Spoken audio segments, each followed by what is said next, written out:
Law may be harsh, but it is straightforward, sabi nga ng aking professor noon. At ito nga ang dahilan kung bakit ay ipinagpaliban muna ng Commission on Appointments ang confirmation ng appointee ni President Bongbong Marcos Jr. na si Erwin Tulfo bilang maging kalihim ng DSWD. Dahil lumabas sa kanyang mga inilagay na profile ang mga issue na dapat niyang harapin at sagutin muna sa kasalukuyan bago siya ma-appoint.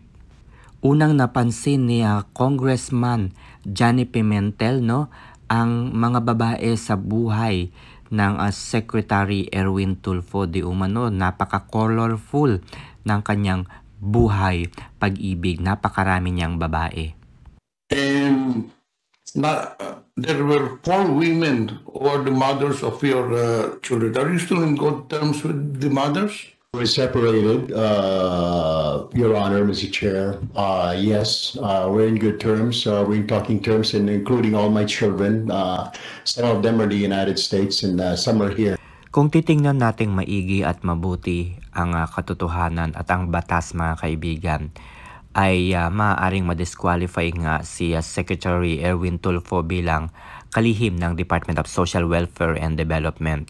At ito nga ang pinag-aaralang mabuti ng mga mambabatas at ng Commission on Appointment. Dahil noong si Secretary Tulfo ay nagtatrabaho bilang isang mamamahayag, ay nakasuhan ito ng 4 counts of libel. Ayan. So dahil dito siya ay hinatulan ng guilty sa kasong libel case. At yun na nga ang kinumpirma ni Congressman Dante Marcoleta, kasi sabi ni Dante Marcoleta, ang kasong libel ay kumbaga it involves moral turpitude na kung saan ay maaaring hindi siya payagang maging opisyal.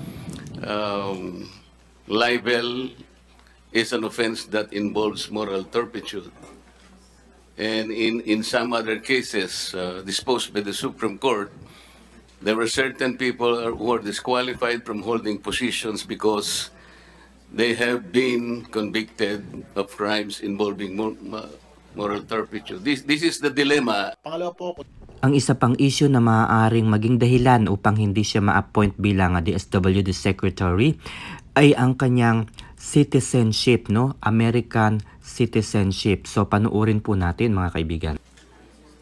To be an enlisted personnel in the U.S. Army, either you are a citizen by birth, meaning to say you are a U.S. citizen, or you have acquired U.S. citizenship by naturalization. Ang ilang miyembro ng Commission on Appointments tahasang tinanong ang kalihim kung tinalikuran niya ang pagiging Pilipino niya. Naging enlisted personnel ho pala kayo ng ng US Army. 1988 to 1992. Ang tanong ko lang ho, dinenounce niyo ba yung inyong Filipino citizenship? I would like to ask for an executive session on this matter.